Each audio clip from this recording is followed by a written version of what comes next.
स्वागत है दोस्तों स्टडी फॉर यूपीएससी में। हम लोग इकोनॉमी में अभी तक 36 लेक्चर तक देख लिए हैं। अभी आपको 37 लेक्चर है जिसमें फॉरेन सेक्टर ही चल रहा है। ठीक, देखिए तो अगला नंबर जो हम लोग देखने जा रहे हैं वो एक्सचेंज रेट देखने जा रहे हैं। एक्सचेंज रेट में आपको अलग अलग प्रकार बताए थे, ठीक है ना। तो एक और है इफेक्टिव एक्सचेंज रेट, इसके बारे में देखते हैं। देखिए इफेक्टिव एक्सचेंज रेट एक्चुअली में होता क्या है कि किसी देश की मुद्रा जो है ना उसको अन्य देशों की करेंसी के मुकाबले एक साथ मापा जो जाता है उसी को इफेक्टिव एक्सचेंज रेट कहते हैं। यानी कि अगर हम कहें तो यह एक प्रकार का वेटेड एवरेज होता है, यानी कि यह एक बास्केट की तरह होता है जिसमें अपना देश की मुद्रा को अपने व्यापारिक देश की मुद्रा के साथ क्या करते हैं, कंपेयर करते हैं और देखते हैं कि वो कितना ज़्यादा मजबूत या कितना कमज़ोर है। ठीक, इसमें उन देशों को ज़्यादा वेट दिया जाता है जिसमें हमारा व्यापार ज़्यादा है, जिससे हमारा व्यापार ज़्यादा है। ठीक है, यानी कि एक बास्केट की तरह होता है जिसमें डॉलर भी शामिल है। इसके अलावा जितना भी फॉरेक्स वाला मुद्रा नहीं होता है वो डॉलर भी शामिल है। इसके बाद रेनबेन भी हो सकता है, यूरो भी हो सकता है। सब के साथ क्या करते हैं, एवरेज देखा जाता है कि कितना ज़्यादा भारत का मुद्रा उसके मुकाबले में कम या ज़्यादा है। ठीक है, यानी कि इस इफेक्टिव एक्सचेंज रेट से क्या पता चलता है, तो किसी देश की मुद्रा की ओवरऑल स्ट्रेंथ या वीकनेस के बारे में पता चलता है। वही हम आपको बता रहे हैं कि इफेक्टिव एक्सचेंज रेट कुछ नहीं है, बस ये है कि अपने देश की मुद्रा को ना किसी अन्य देश की करेंसी के साथ क्या किया जाता है, कंपेयर किया जाता है। ठीक, यह दो प्रकार के होते हैं, एक होता है एन-डबल-ई-आर नीर और एक होता है आर-डबल-ई-आर रीर। देखिए नीर का मतलब होता है नॉमिनल इफेक्टिव एक्सचेंज रेट। बहुत इंपॉर्टेंट टॉपिक है ये, यूं ही नहीं है। ठीक है, और आर-डबल-ई-आर का मतलब होता है रियल इफेक्टिव एक्सचेंज रेट।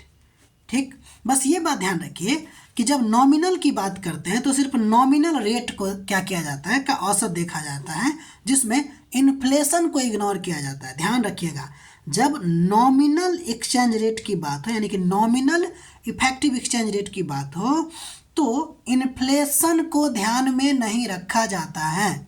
जबकि रियल इफेक्टिव एक्सचेंज रेट की बात करेंगे तो इसमें इन्फ्लेशन को भी ध्यान में रखा जाता है। इसलिए ज़्यादा एक्यूरेट कौन होंगे, आर होगा। ठीक है, यानी कि रीर होगा। समझ में आ रही बात। इफेक्टिव एक्सचेंज रेट क्या है, तो अपने देश की मुद्रा को दूसरे देश की मुद्रा के साथ कंपेयर कीजिए। ठीक, अब देखिए कुछ बात को ध्यान रखिए क्योंकि यहाँ से सवाल पूछेगा। जब एन-डबल-ई-आर की बात करते हैं नीर की, तो इसमें केवल एक्सचेंज रेट को देखा जाता है, जबकि रीर की बात करेंगे तो एक्सचेंज रेट के साथ साथ प्राइस लेवल यानी कि इन्फ्लेशन को भी देखा जाता है, दोनों को देखा जाता है। इससे आपको कुछ समझ में आएगी। देखिए कुछ केस की बात करते हैं। जैसे यदि भारत और उसके व्यापारिक साझेदार देशों के प्राइस लेवल में अंतर हो।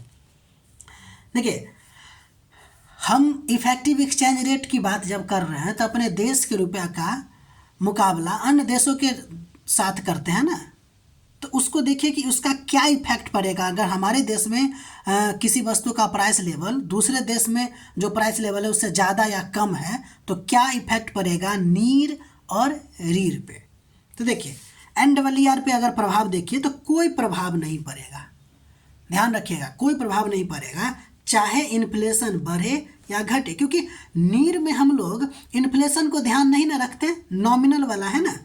तो नीर जो है तब तक नहीं बदलेगा जब तक कि एक्सचेंज रेट नहीं बदले। ठीक है, तो उसके बाद बात करते हैं रीर पे क्या प्रभाव पड़ेगा। तो देखिए अगर भारत में इन्फ्लेशन ज़्यादा है, इन्फ्लेशन ज़्यादा होगा इसका मतलब कि भारत की वस्तु महंगा होगी ना। और आपको पता है कि रीर में एक्सचेंज रेट के साथ साथ प्राइस लेवल देखते हैं, तो अब यहाँ पे प्राइस लेवल देखेंगे। इससे होगा कि एक्सपोर्ट का जो कंपेटिटिवनेस है वो घट जाएगी। ठीक है, और फलतः ये हो जाएगा कि हमारा रीर जो है वो बढ़ जाएगा। देखिए अगर भारत में इन्फ्लेशन ज़्यादा हुआ तो रीर जो होगा वो क्या होगा, ज़्यादा होगा। क्यों, क्योंकि देखिए एक्सचेंज रेट तो जो था सो था, प्लस प्राइस लेवल भी तो देखना पड़ता है। तो exchange rate plus price level दोनों को जोड़ेंगे तब रीर आएगा। और अगर हमारे यहाँ ज़्यादा मतलब कि महंगा वस्तु है तो रीर ज़्यादा होगी। लेकिन इसका मतलब है कि रीर का बढ़ना आपको हमारे लिए खराब संकेत है, क्योंकि इससे कम्पिटिटिवनेस घट जाती है।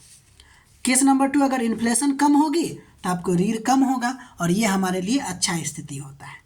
ठीक, इसलिए अगर किसी देश का यानी भारत की तुलना अगर किसी और देश के साथ कीजिएगा और अगर वस्तु के प्राइस लेवल में डिफरेंस होगा तो उतना ही ज़्यादा डिफरेंस आपको रीर और नीर में होगा। ये हम लिख दिए हैं, इस बात को ध्यान रखिएगा। इसलिए जितना ज़्यादा प्राइस लेवल का अंतर होगा उतना ज़्यादा नीर और रीर का अंतर होगा, क्योंकि रीर में क्या देखा जाता है दोस्त, प्राइस लेवल भी देखा जाता है।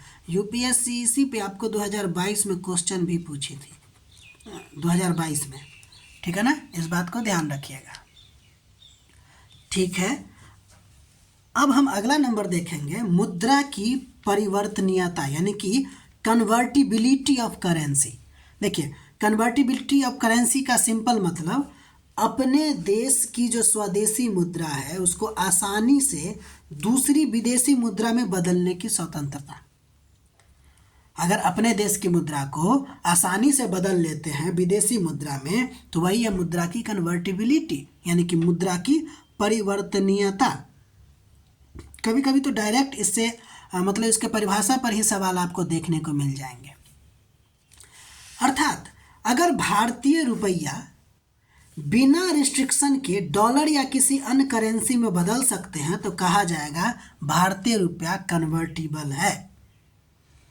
कन्वर्टिबल में 2 कंडीशन है, एक हम लोग करंट अकाउंट कन्वर्टिबिलिटी देखते हैं और दूसरा हम लोग कैपिटल अकाउंट कन्वर्टिबिलिटी देखते हैं।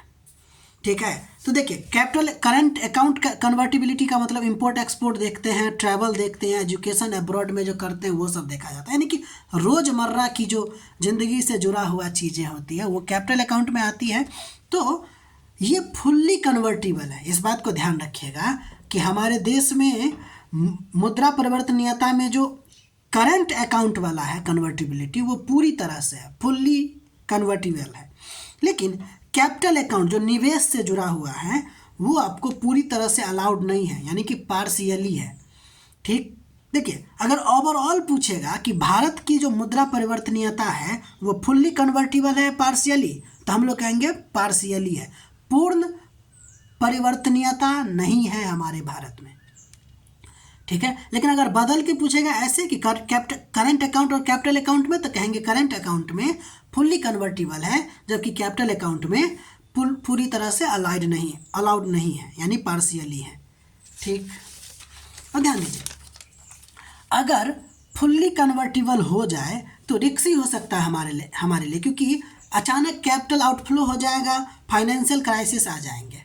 इस बात को ध्यान रखिएगा। ठीक है, कैपिटल आउटफ्लो और कैपिटल इनफ्लो क्या है वो हम आपको इससे पीछे के लेक्चर में या उससे पिछले लेक्चर यानी फॉरेन सेक्टर में ही बताए हुए हैं, ध्यान दीजिएगा।